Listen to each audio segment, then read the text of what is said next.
মার্কেটে এত ফল আসার কারণ কি? মার্কেট কি সত্যিই ক্র্যাশ হয়ে গেল? বর্তমানে এই দুটো টপিকের উপর ইউটিউব, ফেসবুক, ইনস্টাগ্রামে ঝুড়ি ঝুড়ি ভিডিও তৈরি হচ্ছে, যেখানে ভিডিও দেখে সাধারণ মানুষ প্যানিক হচ্ছেন এবং তারা কি করে উঠবেন সেটা ভেবে পাচ্ছেন না। আসুন আসল কারণটা কি আমরা জেনে নেওয়ার চেষ্টা করি। প্রথমত, মার্কেটে এত ফল আসার কারণ কি? নাম্বার ওয়ান, এফআইআই যে পরিমাণ সেলিং করছে তার এগেনস্টে ডিআইআই এবং রিটেলার থেকে সেই পরিমাণ বাইং সোর্স আসছে না। দ্বিতীয়ত, এই সময় ইউএস মার্কেটেও কারেকশান চলছে। তো এইখান থেকে পরিষ্কার হয়ে যাচ্ছে যে মার্কেটে এই সময় সেলিং প্রেসার কিছুদিন থাকবে। এবার দ্বিতীয় প্রশ্নের উত্তর, সেটা হচ্ছে মার্কেট কি সত্যিই ক্র্যাশ হয়ে যাচ্ছে? মার্কেট সত্যিই ক্র্যাশ হয়ে যাচ্ছে কি না এটা জানার আগে আমাদের দুটো জিনিস আরও জানতে হবে।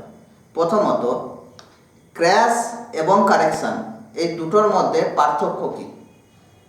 কারেকশান হলো যখন আমাদের মার্কেট কোনো ট্রেন্ড ফলো করে, তখন মার্কেট কোনোদিন সোজা চলে যায় না, মার্কেট জিগজ্যাগ মুড়ে যায়, যেটাকে আমরা higher high higher low formation বলি।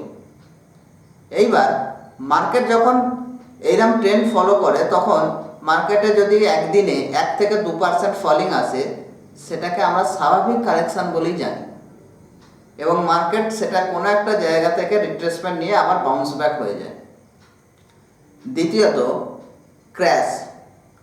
মার্কেটে যখন ক্র্যাশ আসবে তখন মার্কেটে একদিনে 8 থেকে 10% অবধি ফল হবে, এবং মান্থলি 20 থেকে 25% অবধি ফল হওয়ার সম্ভাবনা থাকে, যেটা আমরা প্রিভিয়াসে দেখেছিলাম 2020-তে করোনার সময়, এবং 2008-এ সময়টা দেখেছিলাম। তাহলে বর্তমানে আমরা যেটা বুঝতে পারছি যে মার্কেটে এখনও সেই পরিমাণ ক্র্যাশিং কিছু ব্যাপার নেই। তো আমরা আজকে নিফটি এবং ব্যাংক নিফটি, যে আমাদের মেন দুটো ইন্ডেক্স আছে, সেই দুটো ইন্ডেক্সের কি ছবি বা কি হতে চাইছে সেটা একটু বুঝে নেওয়ার চেষ্টা করব। আমরা যদি নিফটি 50 চার্ট খুলি, সেখানে আমরা দেখতে পাচ্ছি ডেইলি টাইম ফ্রেমে 200 ডিএম এর কাছে মার্কেট এসে দাঁড়িয়ে আছে। এই সময় আজকে যে ফলটা হয়েছে সেখানে 200 ডিএম এর কাছে মার্কেট অলরেডি এসে গেছে, এবং মার্কেট যদি কালকে এখান থেকে বাউন্স ব্যাক করার চেষ্টা করে, তাহলে এখান থেকে মার্কেট হয়তো কিছুটা আপসাইডে মোমেন্টাম দেখাতে পারে। আবার সিমিলারলি আমরা যদি ব্যাংক নিফটির চার্ট খুলি, সেক্ষেত্রে আমরা দেখব সেখানেও একই সিনারিও। দুটো ইম্পর্টেন্ট লেভেল রয়েছে, যেমন একটা হচ্ছে 200 ডিএমএ জাস্ট উপর আজকে ক্লোজিং দিয়েছে, আর দ্বিতীয় যেটা সেটা হচ্ছে 50,000 সাইকোলজি যে লেভেল, 50,000 সাইকোলজি লেভেলের একদম গোড়ায় মার্কেট চলে এসেছে। এইবার এই দুটোকেই যদি ব্রেকআউট করে দেয়, তাহলে কি হতে পারে? সেক্ষেত্রে মার্কেট একটু প্যানিক হওয়ার সম্ভাবনা থাকছে, হয়তো মার্কেট এখান থেকে আরও 3-4 হাজার পয়েন্ট ফল দেখাতেও পারে। আমরা প্রিভিয়াসে যে মার্কেট হয়েছিল সেখানে যদি চলে যাই, যেটা আমি একটু আগে বলছিলাম 2020-তে যে মার্কেট অ্যাকচুয়ালি কি করেছিল। 2020-তে যখন লাস্ট টাইম 200 ডিএমএকে মার্কেট ব্রেকআউট করেছিল করোনার সময়, সেই সময় মার্কেট কারেকশান করেছিল, মানে সেই সময় মার্কেট ফল দিয়েছিল 47.44, মানে অ্যাপ্রক্সিমেট 47.5% ফল হয়েছিল নিফটি ব্যাংকে। স্বাভাবিকভাবে তার প্রভাবটা পুরো স্টক মার্কেটে পড়বে। আমরা যদি নিফটির চার্টও খুলি, নিফটির চার্ট যেটা আমরা যদি দেখি, সেখানেও আমরা দেখব 2020-তে হয়তো মার্কেট সেখানেও বিশাল কারেকশান কিছু দিয়েছিল।